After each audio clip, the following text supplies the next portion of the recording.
Hey everyone, welcome back to the channel. Today, we're diving into The Reformatory by Tananarive Due. This is a powerful, chilling novel that blends historical fiction with just the right amount of supernatural horror. So if you're a fan of atmospheric, thought-provoking stories that's going to put chills down your spine, then stick around for this non-spoiler review where we're going to go through and explore the plot, the characters, the writing style, themes, and of course, pros and cons. So without further ado, let's get started with The Reformatory. All right, so let's go through and kick it off with the plot. The Reformatory is set in Jim Crow era Florida and centers around a 12-year-old black boy named Robbie Stevens Jr., who is wrongfully sent to a brutal reform school after being accused of a small minor offense of kicking somebody. The story unfolds at the Gracetown Reformatory, an institution where boys are subjected to harsh punishments, racial violence, and all different kind of cruelty.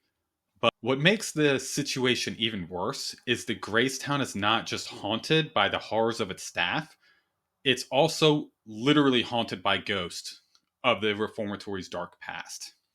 As Robbie struggles to survive the abuse and the violence of the reform school, he begins to encounter strange and terrifying supernatural occurrences. Ghosts from the school's history starts to appear, hinting at an even darker secret hidden within the walls of this reformatory. Robbie finds himself battling both the real world horrors and the supernatural forces that haunt the reformatory.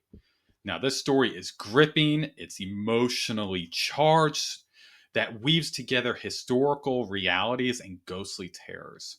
What I love about the plot is how it doesn't just focus on the supernatural element, it's deeply rooted in the historical trauma, which explores the brutal realities of the Jim Crow era while also building a tension and terrifying atmosphere. Now, the characters. Robbie is an incredible protagonist. He's only 12 years old, but his resilience and his bravery are really at the heart of this novel. Through his eyes, you see the horrors of the reformatory, but also the small acts of defiance that shows his inner strength. His innocence is constantly under threat, not just by the ghosts that haunt the school, but by the adults who are supposed to be caring for him.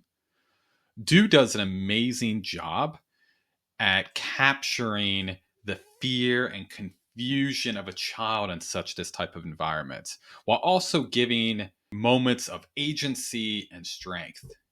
Then there's Gloria. We have Robbie's older sister. She is one of my favorites in this book. She's tough, she's intelligent, and determined to do anything she can to go through and save her brother, even though all the odds are stacked against her.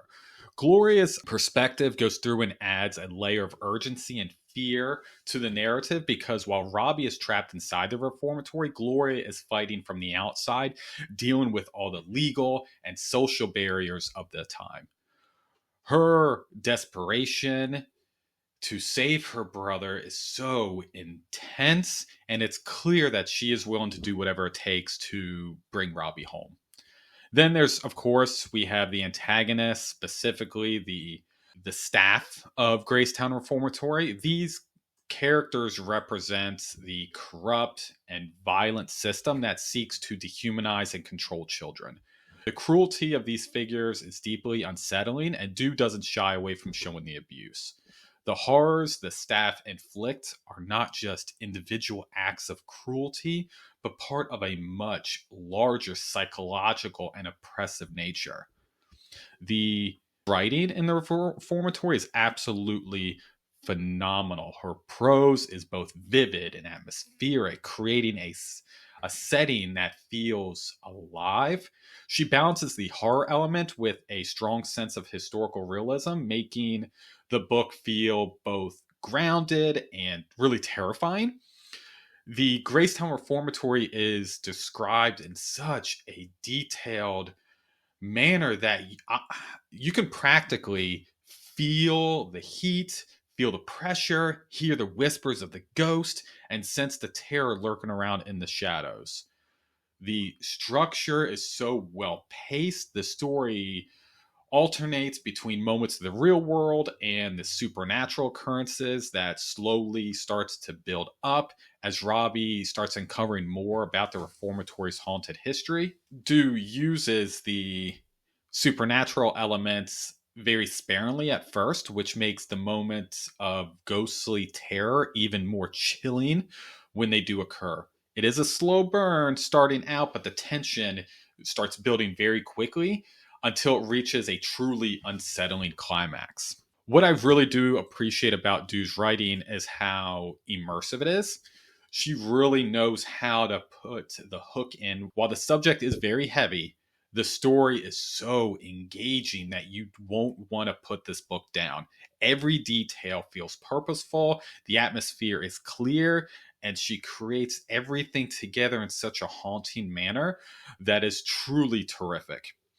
The book itself is a ghost story, but the real horror in this book isn't just the ghost, it is the brutal treatment of the children like Robbie and the way institutions like Gracetown Reformatory were very complicit in maintaining violence. But there's also a strong theme of resilience and survival in the story. Robbie, like so many boys in that time period, were punished for really being in the wrong place at the wrong time. But even in the face of such brutality, we see moments of hope, bravery, and resilience. Also, Gloria's love for her brother and her determination to save him also speaks to the power of family and community in the face of wrongful imprisonment. Her story is really about standing up for what is right, even when the odds are overwhelmingly against you. Now, the tone in this book is heavy. No doubt, it's very, very heavy. It's not a light or easy read because it does tackle difficult and painful topics. However, the supernatural element adds an eerie layer that amplifies that real world horror. So, jumping into the pros and cons. So, we'll start with the pros first. The setting of the Gracetown Reformatory is incredibly vivid and haunting. Due's description makes the reformatory feel alive with its dark history lingering in the corner. You really feel that this place has really been lived in for a very long time, and a lot of bad things have happened here.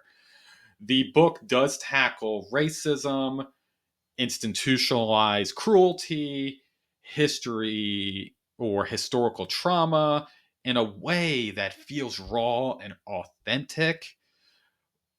She does an amazing job with her well developed characters like Robbie and Gloria, who really draw you into their struggle.